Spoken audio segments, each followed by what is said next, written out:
Pastor Ed here with Daily Devotions for Wednesday, November the 22nd, 2023, or better known as the day before Thanksgiving. Hope you're got some plans to be with family or friends, either traveling or them coming to be with you. It's one of those special times during the year. Statistically, 91% of us will be having turkey. No big surprise there. And probably the most famous brand of turkeys is the Butterball. And it's such a big production that they have an online help page, but they also have a hotline that you can call if you're running into some difficulties. Here are some of the famous situations that the hotline operators at Butterball have had to deal with. And literally, their hotline is 1-800-BUTTERBALL, BUTTERBALL, 1-800-BUTTERBALL. Well, one caller was a woman in her 70s who was cooking Thanksgiving dinner for the first time. In her 70s, cooking Thanksgiving for the first time.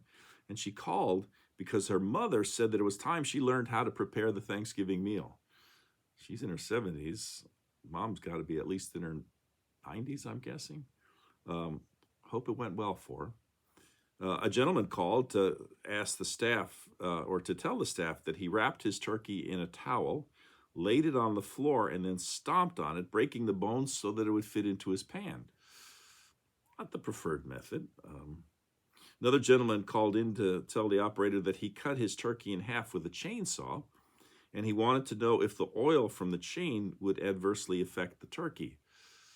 I'm guessing it probably would. A disappointed woman called wondering why her turkey had no breast meat. And after a long conversation with the talk line operator, it became apparent finally that the woman's turkey was lying upside down. One mom called in and told the helpline operator how her little girl had asked if they could slow roast the turkey for 3 or 4 days, not hours, days, because she liked how it made the house smell. Experts at Butterball Turkey Talk Line told her that the turkey should only stay in the oven for a few hours, that it wasn't a good idea to leave it cooking for 4 entire days. Another man, after discovering a turkey from 1979 in his dad's freezer, he called the talk line at Butterball to ask about the best way to cook a 40-year-old plus bird. Although the talk line staffer recommended that an open roasting pan was the preferred method of cooking most turkeys, this time she suggested that the first step was to purchase a fresher fowl. And finally, when a talk line staffer asked a caller, "What state is your turkey in?" meaning how thawed was it, the caller responded with Florida. That makes sense. Erma Bombeck, the late famous American humorist, she had funny observations about things. She once said that Thanksgiving dinners take 18 hours to prepare, and then they are consumed in 12 minutes. This is not a coincidence, she said, because football halftimes take 12 minutes. And then a fellow by the name of Paul Baraka made this observation with Thanksgiving approaching. Have you considered how privileged we are here in America? Statistically, again, I said statistically 91% of us will have turkey. Statistically, the average person will consume 3,000 calories just in the Thanksgiving meal. Now, to put that into perspective, a grown male should probably consume about 2,000 to 3,000 calories for the entire day.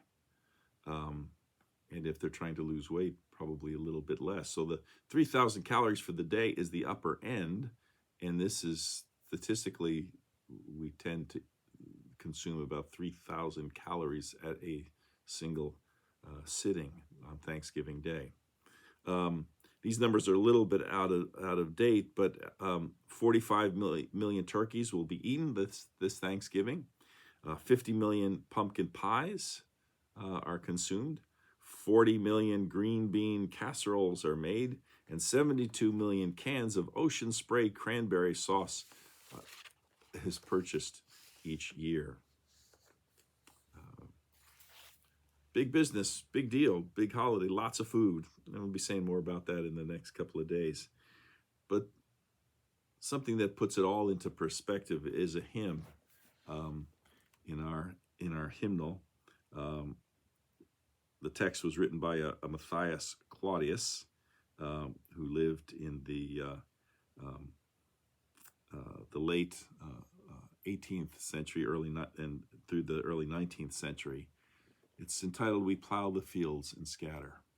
It goes like this: "We plow the fields and scatter the good seed on the land, but it is fed and watered by God's almighty hand, who sends the snow in winter, the warmth to swell the grain, the breezes and the sunshine and soft refreshing rain.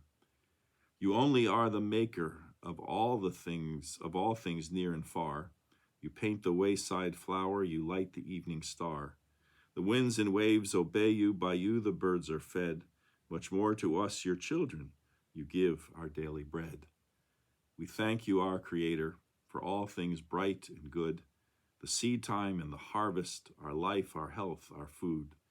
No gifts have we to offer, for all your love imparts, but what you most would treasure, our humble, thankful hearts."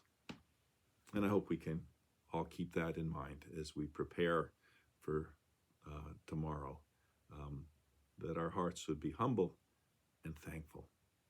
And on that note, I'll send you on your way. Hope you have a great day, and I'll be with you tomorrow at Thanksgiving. Till then, take care. Bye.